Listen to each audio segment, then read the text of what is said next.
하나님께서 오늘 우리에게 주시는 말씀은 빌립보서 4장 6절로부터 9절까지의 말씀입니다. 빌립보서 4장 6절로부터 9절까지의 말씀을 제가 받들어 읽겠습니다. 주 안에서 항상 기뻐하라. 내가 다시 말하노니 기뻐하라. 너희 관용을 모든 사람에게 알게 하라. 주께서 가까우시느니라. 아무것도 염려하지 말고 다만 모든 일에 기도와 간구로 너희 구할 것을 감사함으로 하나님께 아뢰라. 그리하면 모든 지각에 뛰어난 하나님의 평강이 그리스도 예수 안에서 너희 마음과 생각을 지키시리라.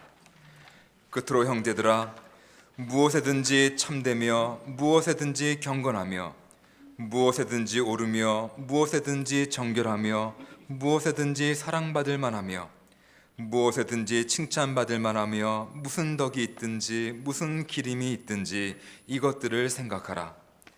너희는 내게 배우고 받고 듣고 본 바를 행하라.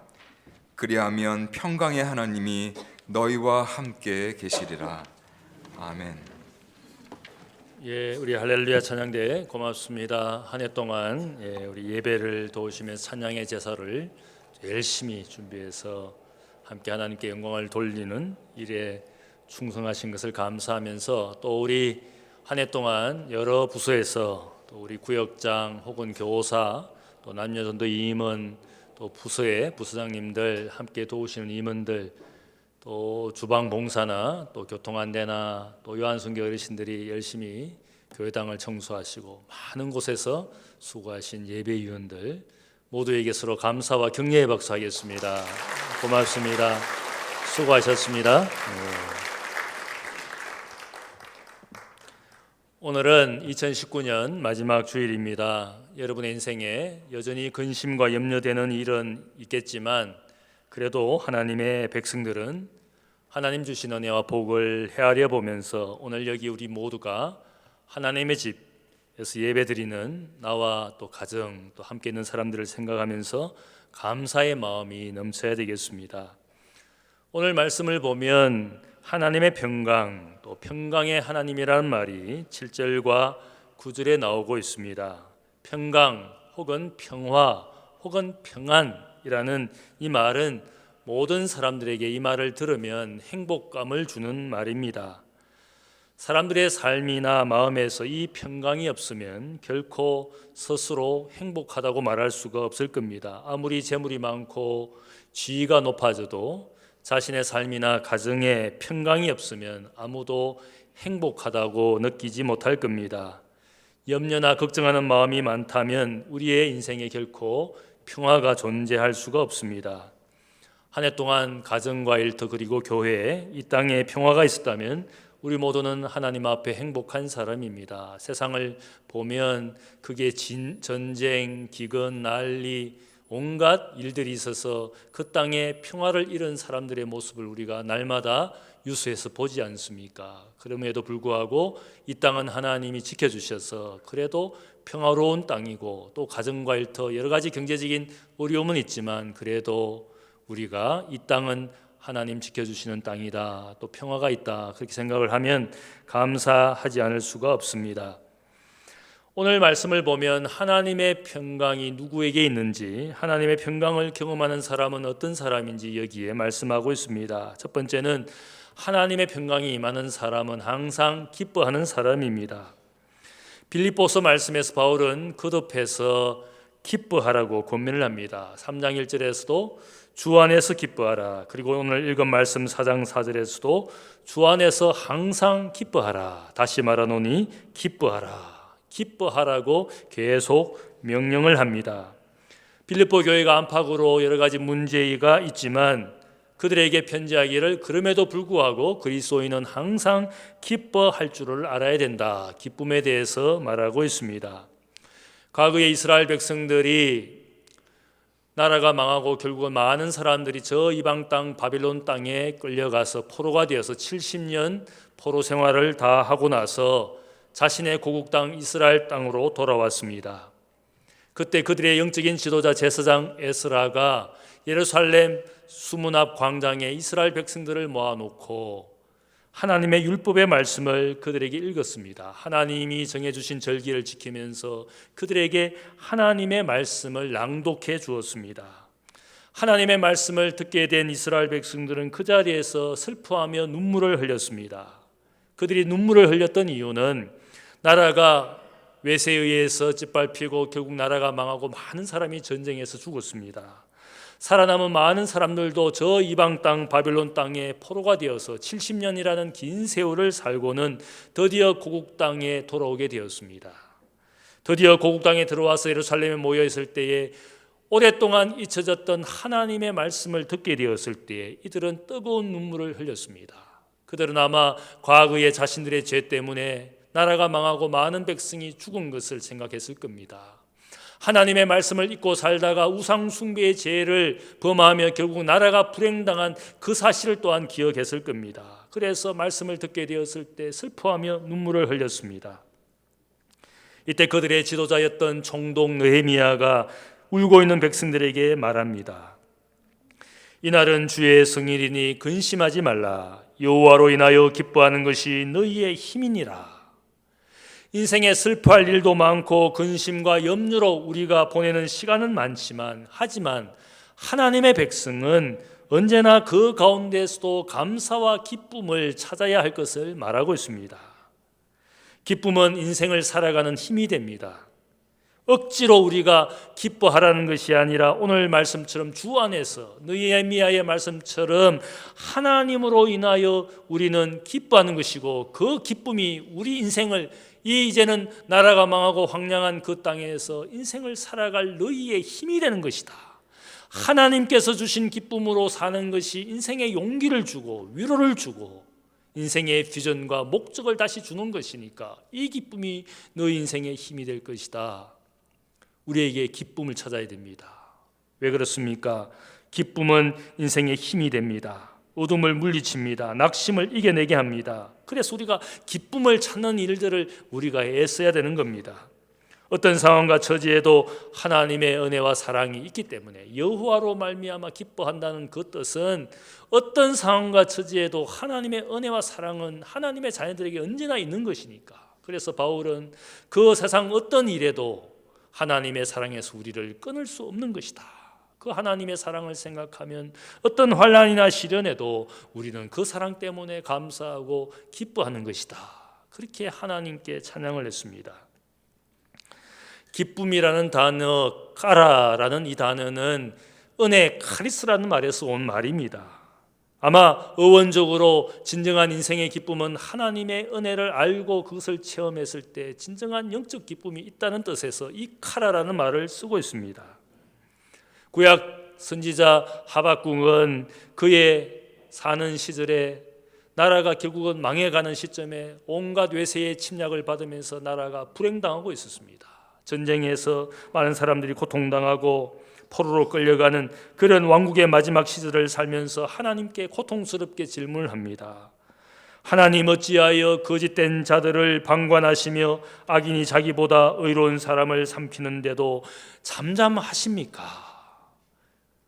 나라가 이렇게 불행을 당하는, 하나님의 백성들이 이렇게 고통을 당하는, 악인이 득세하고 의인이 고통당하는 이 일을 왜 하나님 가만히 계시는 겁니까? 내 가정과 일터에 내가 믿음의 사람이지만 왜 이런 불행과 시련을 허락하셔서 내가 이렇게 고통당해야 되는 겁니까? 하나님에 대한, 하나님의 침묵에 대한 불만과 원망의 마음으로 하나님 앞에 그렇게 부르짖었습니다.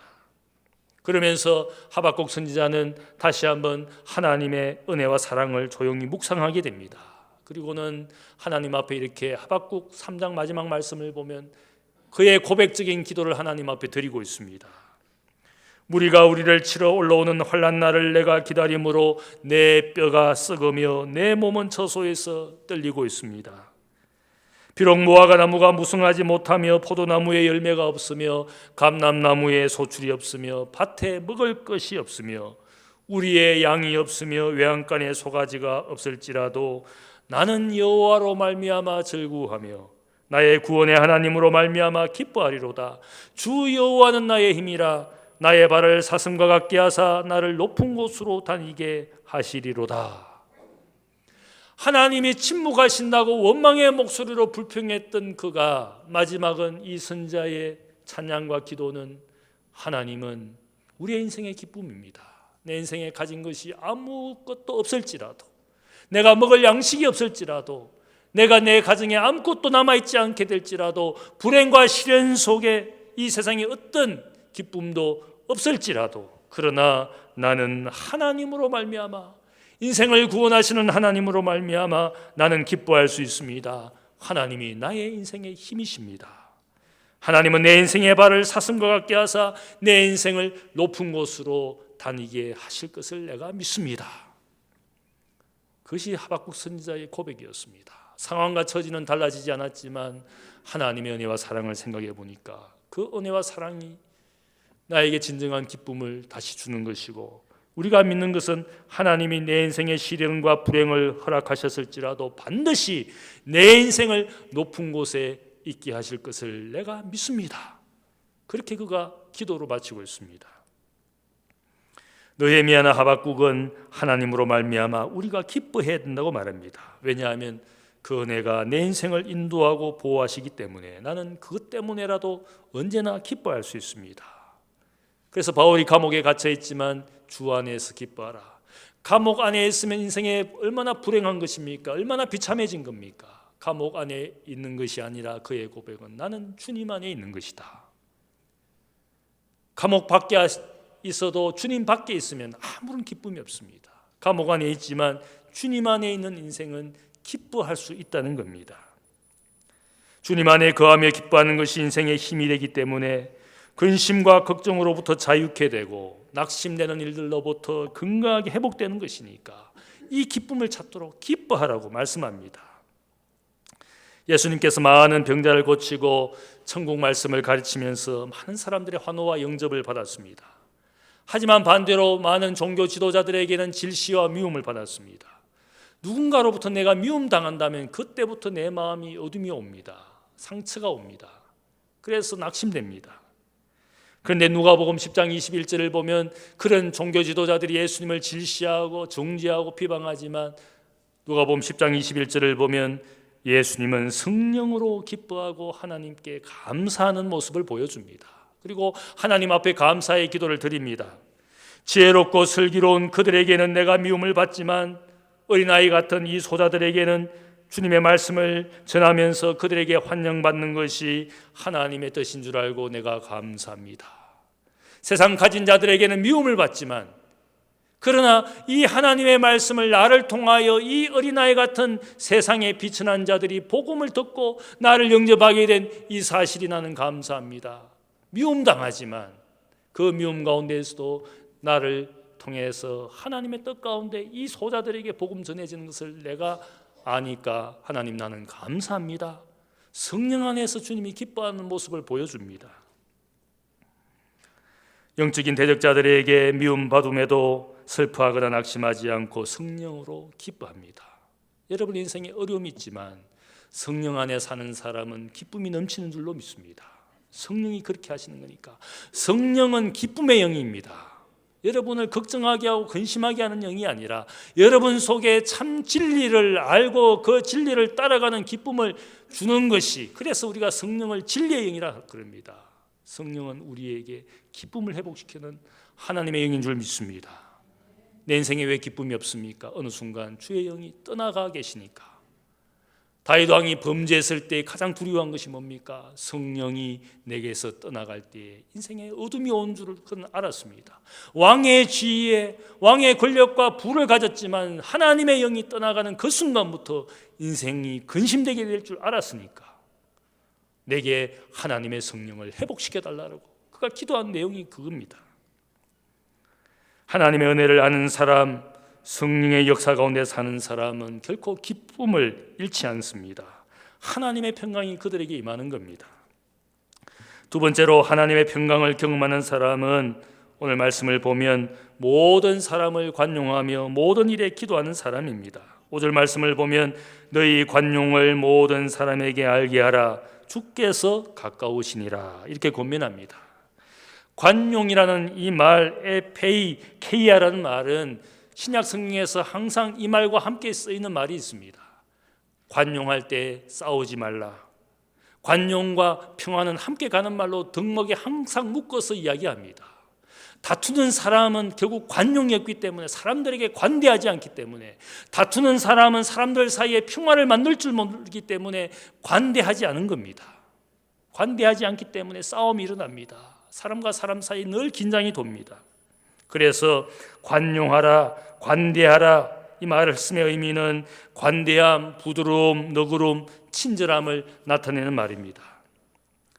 모든 사람에게 관대한 사람이 되라는 그 이유를 바울이 한마디로 이야기합니다. 주께서 가까우시기 때문에, 주께서 가까이 오시니라. 우리가 그렇게 생각할 때 시간적으로 주님의 재림의 시간이 가까이 오기 때문에 다른 사람에게 잘해라, 우리가 그렇게 생각할 수도 있지만, 이 말씀의 의미는 그것이 아니라, 주님의 재림의 시간이 가까워지기 때문에 그렇게 하라는 뜻이 아니라, 이 말씀의 문맥의 의미는 주님께서 공간적으로 너의 곁에 계시기 때문에, 모든 형제와 자매를 대할 때 관대한 마음으로 대해야 될 이유는 주님께서 내 곁에서 내 삶을, 나의 모양을 지켜보시기 때문에, 주님이 내 가까이 있기 때문에, The Lord is near to you, 주님께서 너의 옆에 계시기 때문에 너가 형제와 자매를 대할 때 결코 미움과 정오심으로 대할 수 없다는 겁니다. 언제나 주님의 마음을 생각하고, 내가 저 형제를 정말로 사랑하고 있는지, 주님께서 죽어주신 형제인 것처럼 내가 저에게 다른 생각을 가지고 주장을 하고, 그래서 정죄를 하기도 하고 비방을 하다가도 그가 주님께서 죽어주신 형제인 줄 알면 내가 그를 사랑해야 된다는 겁니다. 관대하게 대해야 된다는 겁니다. 믿음이 없는 사람, 믿음이 약한 사람을 정죄하거나 비방할 것이 아니라, 주님께서 그를 위해서도 죽어주신 형제인 줄 알고 내가 그를 관대하게 대해야 됩니다. 주께서 내 곁에 가까이 계시기 때문에, 주님께서 내 곁에 계신다는 생각을 늘 가지라는 겁니다. 주님께서 사람들을 대할 때 온유와 겸손으로 모든 사람을 대했습니다. 그 말씀은 모든 사람을 관용으로 관대하게 대하셨습니다. 세상이 죄인이라고 손가락질하는 사람, 혹은 세상의 잣대와 편견으로 차별하는 사람, 그 모든 이들에게 주님께서 관대하셨습니다. 자신은 세리와 죄인의 친구라고. 그러면서 자신을 또한 적대하는 바리새인 지도자의 집에 들어가셔서 먹고 마셨습니다. 바리새인 시몬의 집에도 들어가셨습니다. 모든 사람이 미워하는 세리장 삭개오에게 말씀하기를, 오늘날 내가 너희 집에 유해하겠다, 내가 너희 집에서 먹고 자고 싶다. 세리장 삭개오의 집에 스스로 들어가셨습니다. 이 주님의 모습이 무엇입니까? 주님은 나는 죄인을 부르고 병든 자를 고치기 위해서, 그래서 우리 곁에 모든 인생을 관대하게 대하시는 주님의 모습을 우리에게 보여주지 않습니까? 그런데 오늘 교회나 그리스도인들이 차별을 합니다. 적대합니다. 누구를 시기합니다. 미워합니다. 그렇기 때문에 오늘 교회가 몸살을 앓고 있지 않습니까? 우리 사회에도 보면 여전히 이념 논쟁과 계층 갈등을 조장하는 사람들에 의해서 가만히 보면 더 이상 관용이라는 미덕이 보이지 않습니다. 타협하고 양보하고 세워주고 인정해주는 그런 것을 할 줄 모릅니다. 관용과 관대함이 사라진 우리 사회가 되었습니다. 제가 볼 때 이 모든 일들은 인간의 이념이 만들어내는 것은 정오심입니다. 적대감입니다. 적폐의 대상자라고 끊임없이 사람들을 말합니다. 정의라는 이름으로 때로는 우리에게 사람들을 자꾸 적대시하게 만듭니다. 저는 늘 생각할 때마다 우리 사회가 성숙한 사회가 되고, 우리가 성숙한 인생이 되려면은 그만 미워해야 되지 않겠습니까?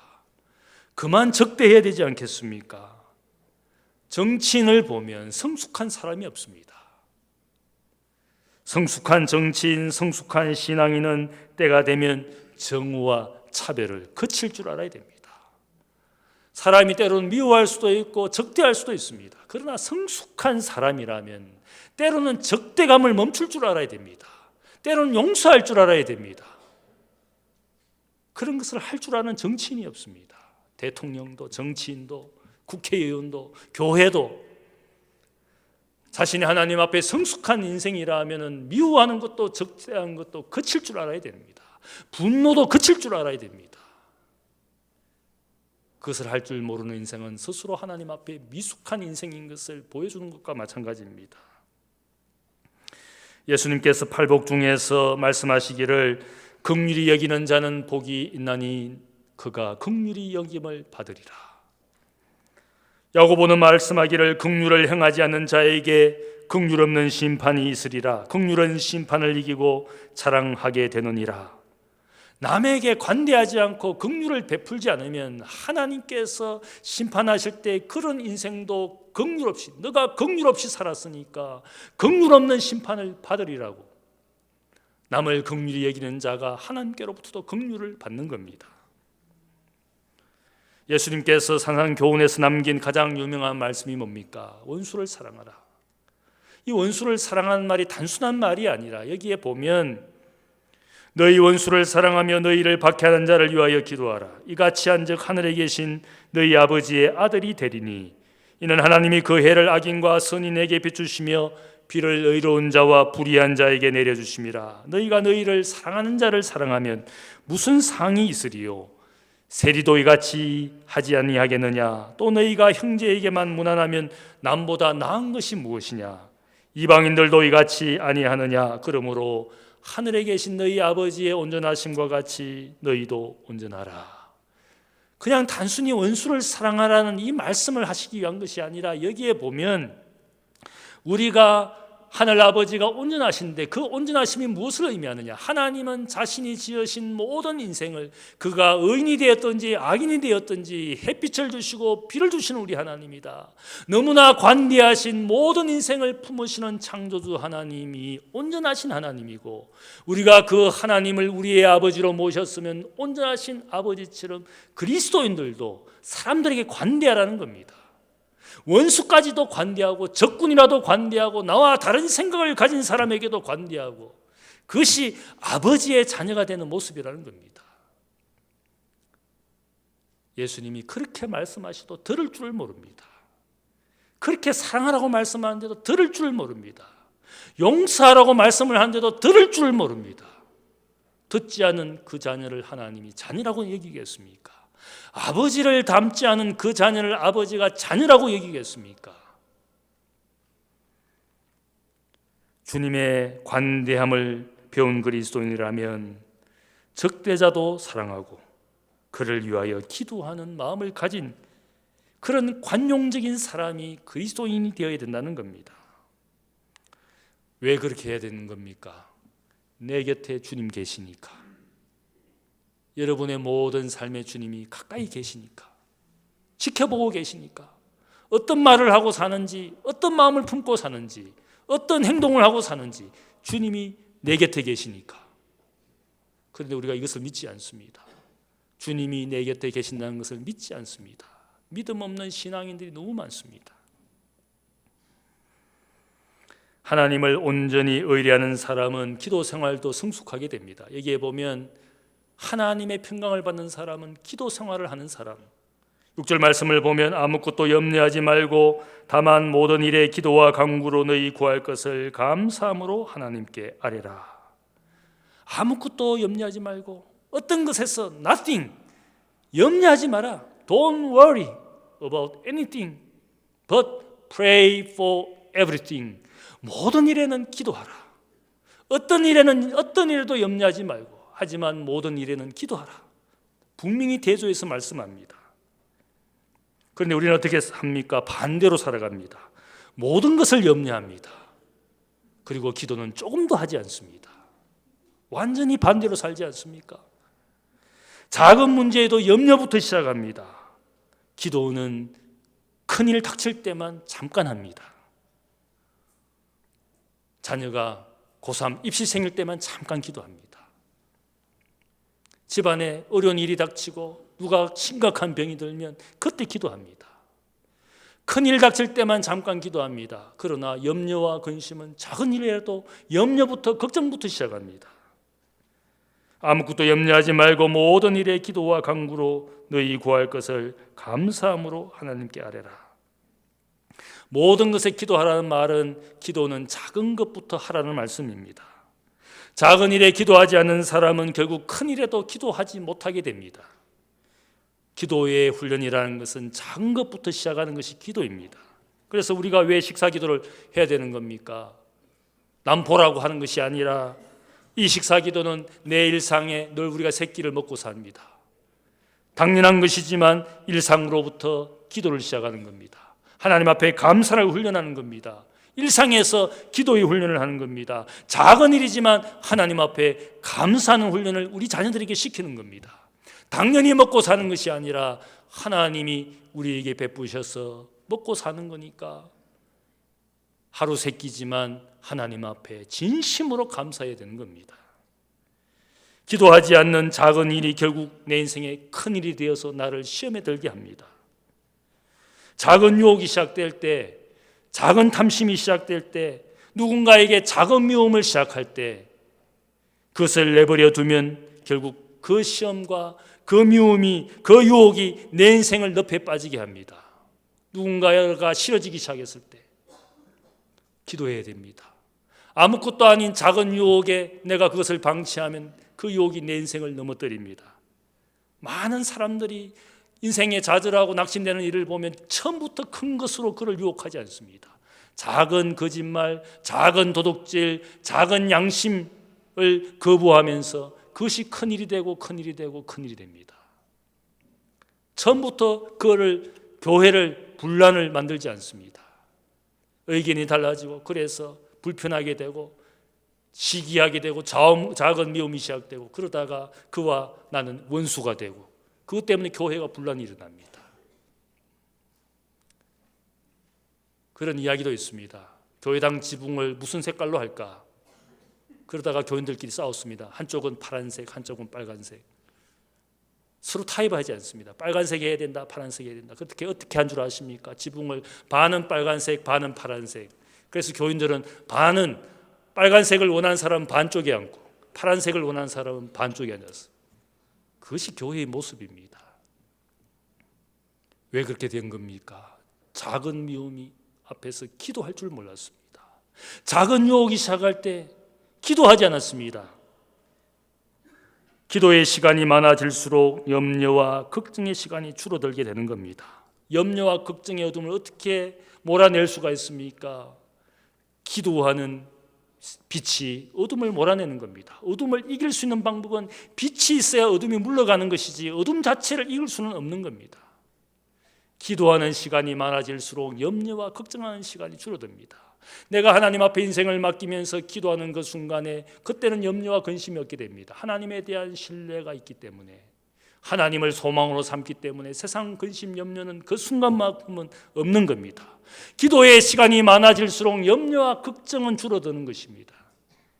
기도의 시간이 적을수록 염려는 씨를 뿌리고 싹을 트고 드디어는 인생을 뒤덮는 줄기가 되어 인생을 가로막습니다.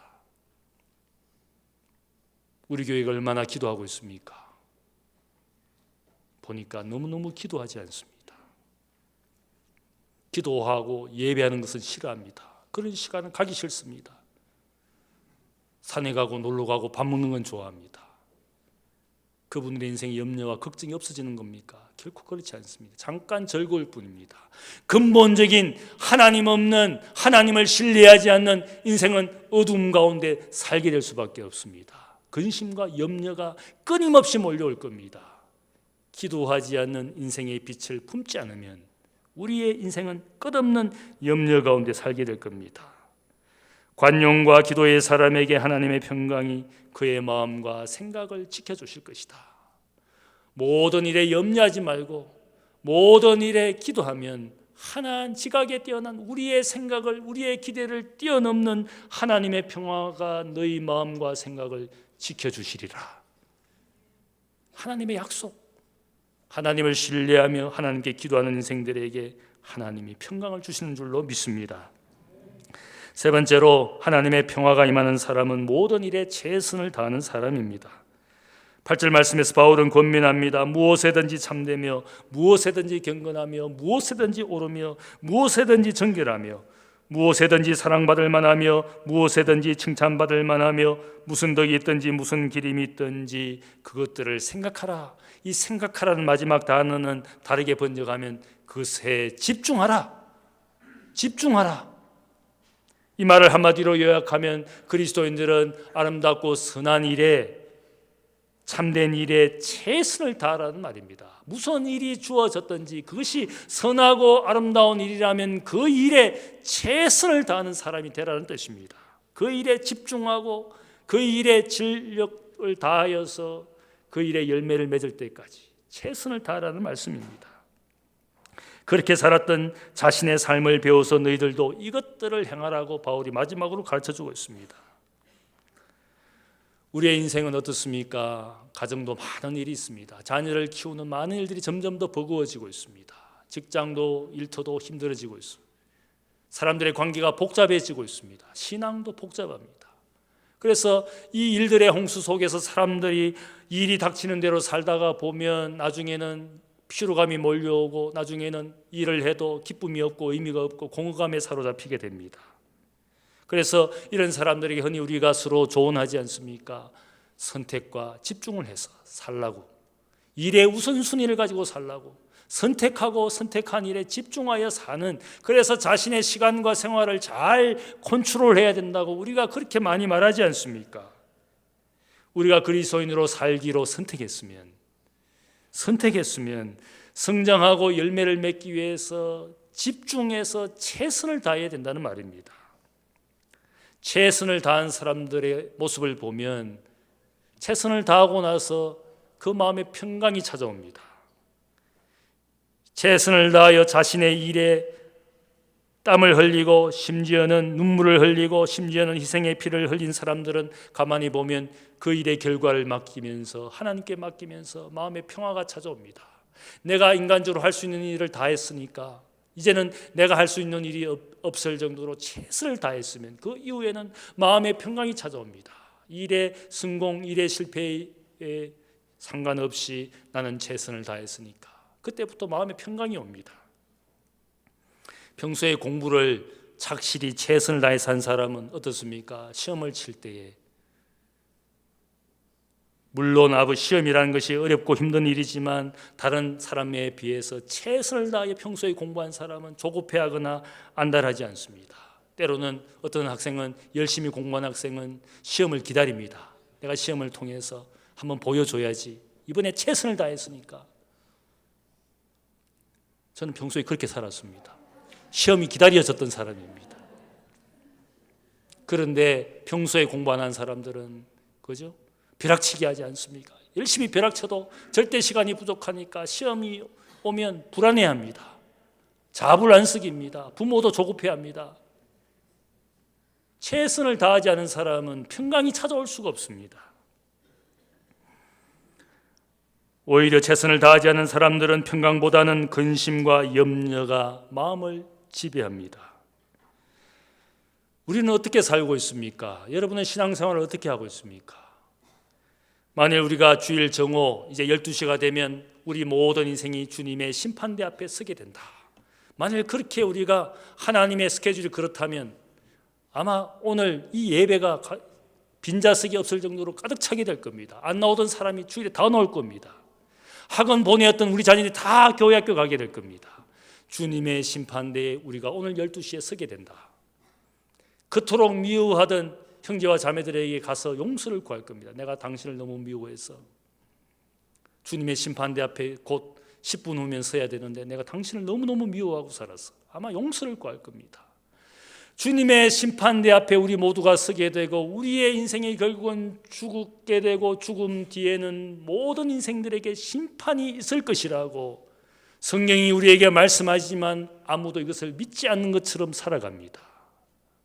인생의 시간이 언제나 있을 것이고 내가 아무렇게나 살아도 설마 심판대 앞에 서게 될 것인가? 믿음의 사람, 신앙의 사람이라고 말하지만 이것을 믿지 않습니다. 주님 내 곁에 계신 것 믿지 않습니다. 우리 모두가 하나님의 심판대 앞에 서게 될 것 믿지 않습니다. 인자가 세상에 올 때 내가 믿음을 보겠느냐? 믿음 없는 인생이 세상에 가득할 것을 주님이 아셨습니다. 그리스도인으로 살기로 선택했으면 주님이 부탁하신 일에 최선을 다해야 됩니다. 우리가 그런 말이 있지 않습니까? 야말이 까지 마라. 야말이 까지 마라. 제가 이게 무슨 말인가 조사를 해보았습니다. 야말이가 무슨 말인가? 일본 말인가 해보니까 일본 말도 아닙니다. 일본 말과 한국말이 뒤섞인 것 같은 말입니다. 야마라는 말은 산이라는 말인데 속으로 사람의 머리를 뜻하는 그런 말이라 그럽니다. 그러니까 니는 어디서 왔느냐? 대가리에서 왔나? 머리에서 왔나? 이렇게 합성어가 흔히 우리가 쓰기를 염치 없는 인생이 되지 마라. 공짜 좋아하면 대물이 된다. 그래서 그런 말이 여기 아마 복합적으로 섞인 말 같습니다. 제가 머리가 없는 분에게 죄송한 말씀이지만 공짜 좋아하면 대물이 된다. 최선을 다하지 않고 최선을 다하여 일하지 않고 최선을 다하여 신앙의 열매를 맺는 삶을 위해서 노력하지 않고 하나님의 은혜와 복을 기대하고 있으면 야말이 까지 마라. 야말이 까는 인생, 염치 없는 인생이 되는 겁니다. 어떤 열매나 복을 하나님께로부터 바란다면 주님이 우리에게 부탁하신 일, 내게 주어진 일, 사랑하고 수고하고 격려하고 섬기는 일, 복음 전하는 일에 최선을 다할 때 그 인생에 하나님이 평강을 줍니다. 하나님, 내가 시간을 바쳐서 물질을 바쳐서 노력을 하고 땀을 흘려서 열심히 봉사했습니다. 충성했습니다. 그런데 이게 뭡니까? 그럴 수도 있겠지만 그러나 진짜 최선을 다했으면 하나님의 평강이 그분에게 있는 줄로 믿습니다. 하나님 은혜에 감사할 줄도 모르고 사람들에게 관대하지 못하고 모든 일에 기도와 간구로 하나님께 구하지 않으면서 하나님의 평강을 원한다면 염치 없는 인생이 되는 겁니다. 나의 인생과 가정 그리고 일터 그리고 교회와 이 땅에 하나님의 평강이 있는 것입니까? 만일 그런 평강이 없다면 우리의 신앙을 되돌아 보아야 됩니다. 내 삶을 되돌아 보아야 됩니다. 나는 진짜 최선을 다하고 있나? 내가 대학교의 교인으로서 진짜 최선을 다하고 있나? 이 교회가 건강한 교회, 진짜 복음의 소명에 합당하게 살고 있는 교회가 되는데 나는 과연 이 교회 공동체에서 기도의 형제가 되고 있는지, 봉사의 지체가 되고 있는지, 내게 맡겨진 일들을 충성을 다하고 있는지, 그렇지 않으면서 잘 되기를 바라고 건강하기를 바라고 교회가 성장하기를 바란다면 나는 염치 없는 인생이 되는 겁니다. 예수님께서 우리에게 평안을 주시기 위해서 오셨습니다. 평안을 너희에게 끼치노니 곧 나의 평안을 너희에게 주노라. 내가 너희에게 주는 것은 세상이 주는 것과 같지 아니하니라. 너희는 마음에 근심하지도 말고 두려워하지도 말라. 주님 우리에게 세상이 줄 수 없는 평화를 주셨습니다. 이 평화를 우리가 맛보면서 두려워하지도 말고 근심하지도 말라. 주어진 일에 최선을 다하고 모든 일에 기도하고 하나님 은혜에 감사하고 모든 사람을 내 형제 내 자매처럼 주님의 마음으로 대한다면 여러분의 가정과 인생에 하나님 주시는 평강이 넘칠 줄로 믿습니다. 그런 평강이 올 한 해 이제 마무리하며 또 새해에도 가득하기를 주님의 이름으로 축복합니다. 사랑의 주님 감사합니다. 평화의 주인으로 오신 주여, 세상이 주는 평화는 영원한 평화가 아닌 줄로 믿습니다. 주님 주는 평화가 참 평화, 참 기쁨인 줄 믿습니다. 하나님 아버지, 하나님의 평강을 경험하는 인생이 되기를 원합니다. 그런 가정 되기를 원합니다. 하나님 앞에 주어진 일에 최선을 다하며 모든 사람을 관용으로 대하며 모든 일에 기도하며 아무것도 염려하지 않으며 오늘도 주님 앞에서 받은 은혜에 감사하여 살아가는 하나님의 평강이 가득 넘치는 우리와 가정과 교회와 이 땅이 되게 하여 주옵소서. 감사하며 예수님의 이름으로 기도하옵나이다. 아멘.